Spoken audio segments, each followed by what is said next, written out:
Well, hello. We're back, and looking a little different tonight. We've got we've managed to find ways of just sprucing the old site up a little bit and making it look a little bit better. And we're hoping on Sunday, hold your breath, that things are going to look good. But you never know, do you?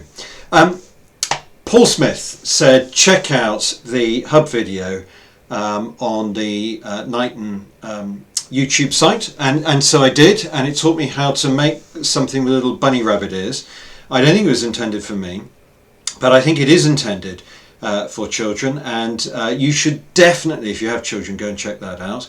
It looks a lot of fun, and what he wants you to do when you've done it is to take a picture of your creation and share it on social media, Facebook, Twitter, Snappy Instagram, that kind of stuff, and you'll show the world, and then show it to other people, get other families to follow it and to do it as well. So that's on our YouTube site. You can check that out in a minute.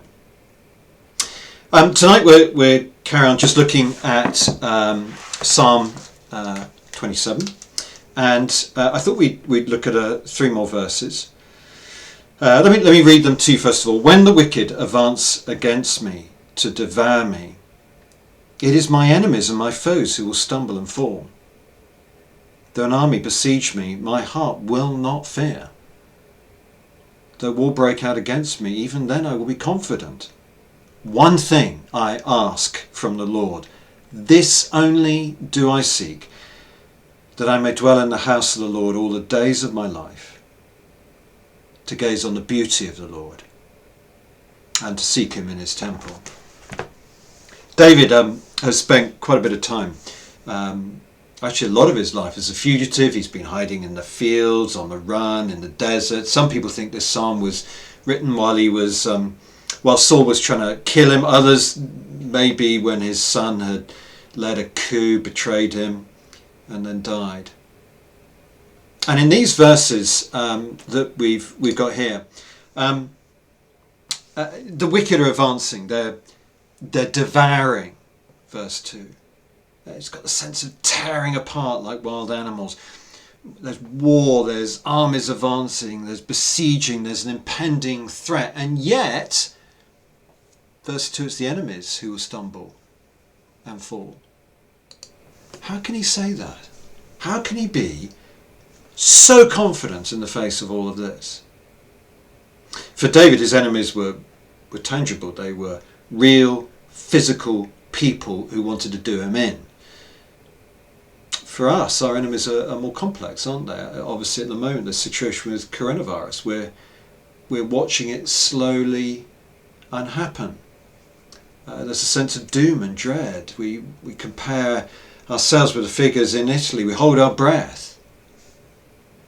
And we respond to that differently. I've been struck talking to people how very different we are. Some have a mild sense of apprehension.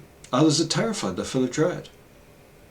Some of us naturally catastrophize, already imagining the worst, while others, full of optimism, they're hoping for the best. I wonder what you're like. I wonder what the worst time of the day is for you. When do you feel most anxious? Perhaps it comes and goes like waves. You forget about it, you're watching the telly, you're out in the garden, and then it just hits you. Well, faced with fear, what does David do? Can we see? Verse 4, it's rather lovely. He's very intentional. One thing I ask from the Lord, this only do I seek. It's continual. He keeps going back to God, and what he wants to do is to be where God is. I want to dwell in the house of the Lord all the days of my life, he says. He's thinking about the tabernacle, the place where you can meet with God. I want to gaze on the beauty of the Lord, to seek him in his temple. Well, where is that for us? Do I have to go to Israel? No, of course not. Because of the cross, I can see God's face in Jesus. I have access to him. And we're not separated. David was separated. I want to go back. We're not separated. We meet with God at the cross. And we can see the beauty of the Lord in Jesus Christ as he walks off the pages of the Gospels, his beautiful life, his fierce love, his humility, his anger against evil and hypocrisy, his tenderness and courage. That's the beauty of the Lord, isn't it? And what a contrast it is to the brokenness and the ugliness that we sometimes see in the world around us. What do you find beautiful about Jesus? What is it that delights you? What encounter in the Gospels is it that you go back to? One thing I ask of the Lord.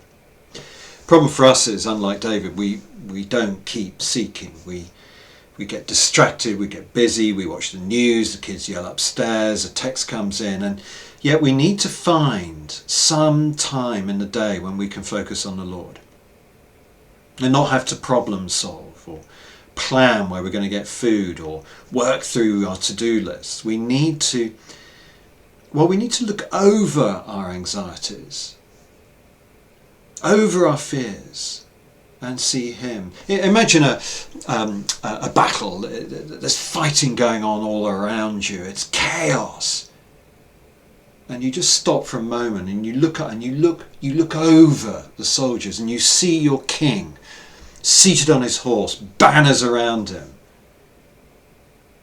and you know it's going to be okay.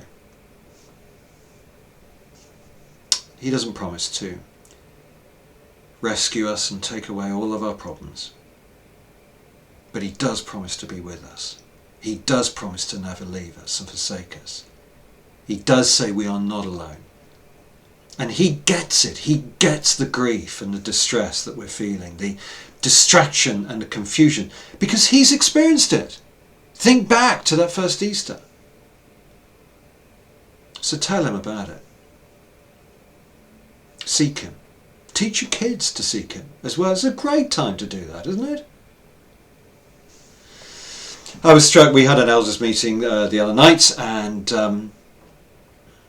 Patrick Brown was going to give us this kind of thought at the beginning, and so I expected him to give us a thought at the beginning and just pray, and then we get on with our meeting. And what he did was he said, no, we're going to do that. We're going to pray, and I'm just going to butt in halfway through. We're going to pray again, and then we're going to pray at the end. And I confess, a little sceptical, and it was great, because what it meant was we were just stopped in the middle of something and our minds were brought back to God. They were focusing all the problems and the difficulties we had to deal with that night, but he stopped us and made us look at the Lord, to seek him. So that practically, ways of doing that. Why not, after you've listened to this, listen to Be Thou My Vision, I don't know, check it out on YouTube somewhere. It's a prayer that he would be just that, our vision, or listen to Behold Our God, get a fresh sense of who he is. We need to learn what it is to seek the Lord, because that is the only answer to our fears. Listen to these lovely lines from the Wren Collectors' Boldly I Approach. Listen to what they say. Behold the bright and risen sun, more beauty than this world has known. I'm face to face with love himself, his perfect, spotless righteousness. I'm not saying it's an easy thing to seek the Lord, but it's something we need to battle to do. And we need to cry out to God to help us in it. Why don't I give us a few moments? I'm going to just put these verses back up. Why not focus on them and think about them? Then I'm going to pray, and then we can have a bit of a chat.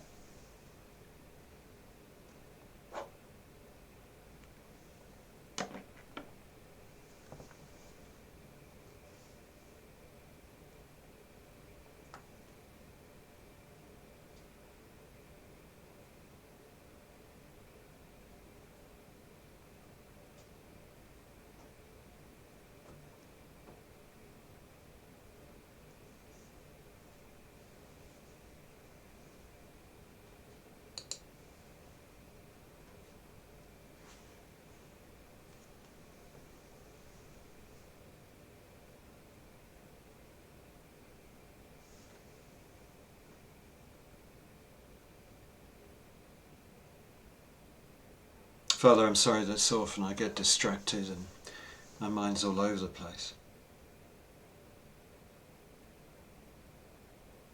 One thing I ask from the Lord, this only do I seek, that I may dwell in the house of the Lord all the days of my life, to gaze on the beauty of the Lord and seek him in his temple. Father, that's our prayer together tonight. Then in the midst of everything that's going on around us, please, that you would help us to seek you, to see you above the war and the battle around us, and to see you in your beauty and glory and majesty. Please, Father, would you help us? We get distracted so easily. We need you. Amen.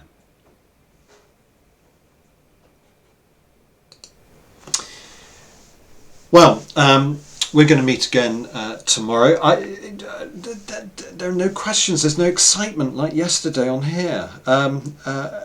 Somebody put something up and exciting, and let's chat together a little bit. And then I've got a what have I got? I've got a home group meeting a little bit later on, so that's exciting. We had a great Zoom meeting last night. If you were with us, I think we had about 18 households there, which was great fun. Tomorrow morning we're going to have a Zoom prayer meeting. So if you want to come and join us, that would be great. Let's just see if I can give you. Oh dear, how do you do this? It's all very complicated. Let's see if I can give you the meeting ID for that, and then you can drop in and see us.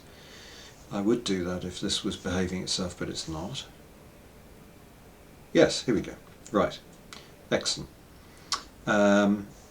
I'll put this in just in the notes, and then you can have a look at that a little bit later.